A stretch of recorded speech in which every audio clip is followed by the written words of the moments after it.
আসসালামু আলাইকুম এভরিওয়ান, আমি সীমা পারভিন ব্লগসে আপনাদের জন্য নিয়ে চলে আসলাম আরও একটি নতুন ব্লগ নিয়ে। আশা করি আগের মতোই আজকের ব্লগটিও আপনাদের দেখতে ভালোই লাগবে। আজকের ব্লগটি একটু অন্যরকম হতে চলেছে, যেহেতু এটা বছরের শেষ মাস, তাই বোন আর আমি দুজন মিলে প্ল্যান বানিয়েছিলাম যে আজকে একটু অন্যরকম কিছু করা যাক। বোন বলল তাহলে পিকনিক করা যাক। আমিও তো পিকনিকে একদম রাজি হয়ে গেলাম। তবে আজকে আমার পিকনিকে মাংস ভাত এইসব খেতে ইচ্ছে করছিল না। আমাদের পিকনিকের মেনু ছিল ফুলকো ফুলকো লুচি পুর দেওয়া, তার সাথে ছিল নতুন আলু কষা, সাথে ডিম কারি আর গুড়ের রসগোল্লা।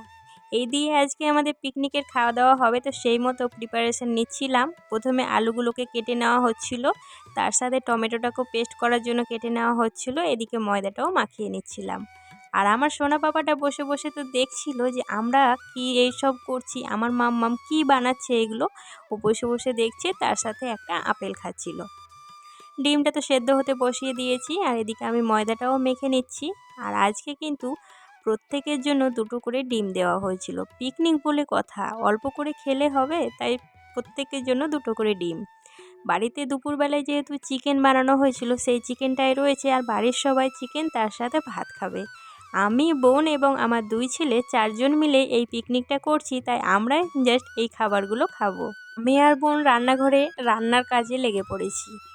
আমরা দুজন রান্না করব আর বাসনপত্র চারিদিকে ছোড়াছড়ি হবে না, এটা তো হতেই পারে না। একটা রান্নার জন্য আমরা বোধহয় এক বেসিন বাসন জমা করে ফেলেছি।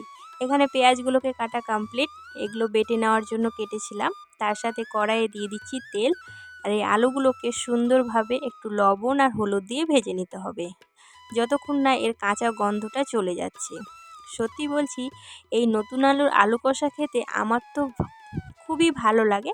তবে ঠান্ডা হলে কিন্তু শক্ত হয়ে যায়, গরম গরমই খেতে বেশি ভালো লাগে। ডিমগুলো সেদ্ধ হয়ে গিয়েছে, তাই সবগুলোই একে একে ছাড়িয়ে নিচ্ছি খোসাগুলো।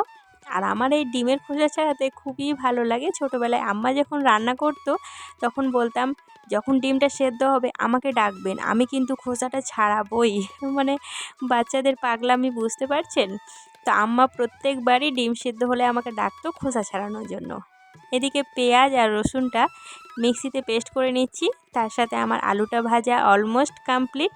দেখুন লাল লাল করে আমার আলুটা ভাজা হয়ে গিয়েছে। আমি একটা কাঠির সাহায্যে ডিমগুলোকে ফুটো করে নিচ্ছি। প্রত্যেকটা ডিমের গায়ে 4টা-5টা করে ছিদ্র করে নেব, তাহলে ভাজার সময় ডিমটা আর ফুটে আসবে না। এবার কড়াইয়ে দিয়ে দিলাম তেল, তাতে হলুদ আর লবণ দিয়েছি। এরপর আমি ডিমগুলোকে দিয়ে হালকা নাড়াচাড়া করে ভেজে নেব। আমি ডিম কোনো সময় বেশি ভাজি না, তাহলে ওপরের অংশটা শক্ত হয়ে যায় আর খেতে একদমই ভালো লাগে না। যদি ওপরের অংশটা নরম থাকে, তাহলে কারি বানানোর পর খেতে কিন্তু অপূর্ব সুন্দর লাগে। এবার কড়াইয়ে দিয়ে দিচ্ছি তেল, তার সাথে দিয়ে দেব পেঁয়াজ আর রসুন বাটা। এরপর সমস্ত রকম মশলা দিয়ে ভালোভাবে আমি মশলাটাকে কষিয়ে নেব। আর লাস্টে কিন্তু আমি টমেটো বাটা অ্যাড করেছি।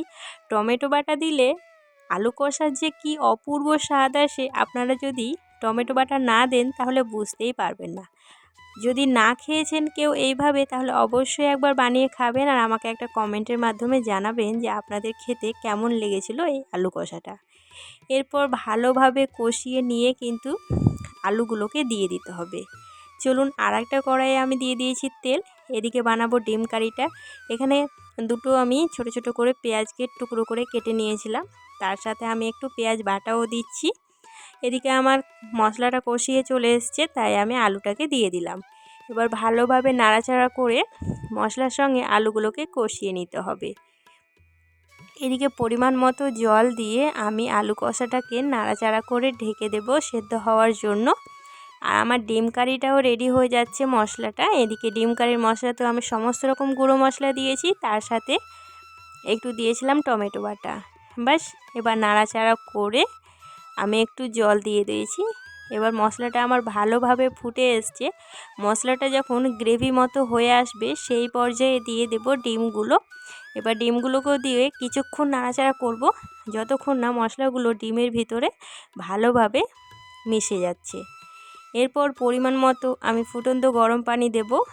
ওই যে আলু কষাটা, সেটাতেও গরম পানি দিয়েছি, এখানেও গরম পানি দেব। তাহলে কি হয়, রান্নার টেস্টটা একটু হলেও বেড়ে যায়, খেতে তো বেশ ভালোই লাগে।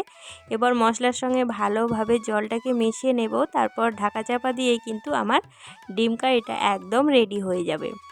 আমি লুচির জন্য যে পুরটা রেডি করব সেটা রেডি করে নিই। এখানে নিয়ে নিয়েছি একটা ছাতু, তার সাথে দিয়ে দিব লবণ, হলুদ, লঙ্কা গুঁড়ো, জিরে গুঁড়ো। এবার ভালোভাবে একটা চামচার সাহায্যে মিক্স করে নেব। তার সাথে দিয়ে দেব পরিমাণ মতো জল। অল্প অল্প করে জল দিয়ে একটা ডো বানিয়ে নিতে হবে, যেন নরম হয়ে যায়।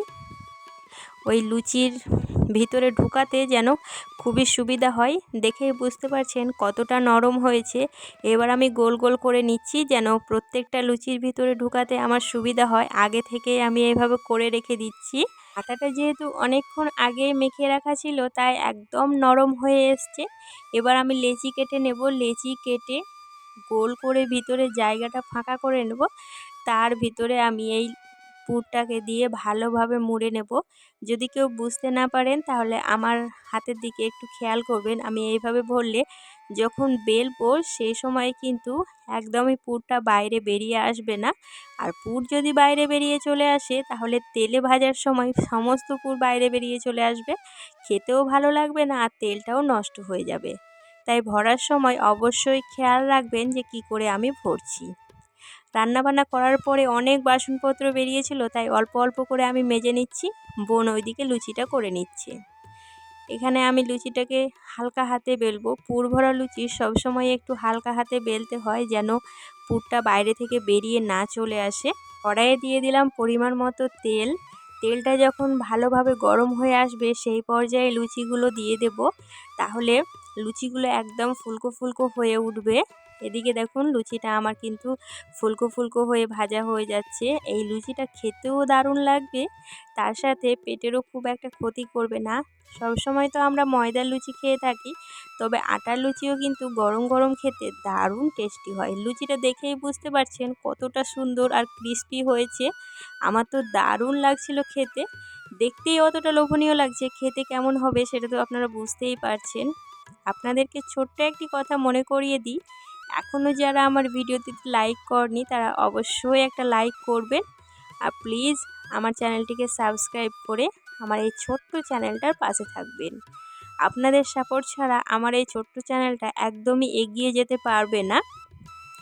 এদিকে আমার সমস্ত রান্না কমপ্লিট। আমি তো একটা প্লেটের মধ্যে সুন্দরভাবে সার্ভ করে নিয়েছি। প্রত্যেকটা খাবারই খেতে কিন্তু অপূর্ব সুন্দর হয়েছিল। আমি তো বছরের শেষ দিনগুলো এইভাবেই পালন করছি। আমার তো বেশ ভালো লাগছে। সবাই তো জানুয়ারিতে সেলিব্রেট করে, তবে আমি এই ডিসেম্বর মাসের প্রথম দিকে শুরু করে দিলাম। আজকের ভিডিওটি এখানেই শেষ করলাম। সবাই ভালো থাকবেন। আল্লাহ হাফিজ।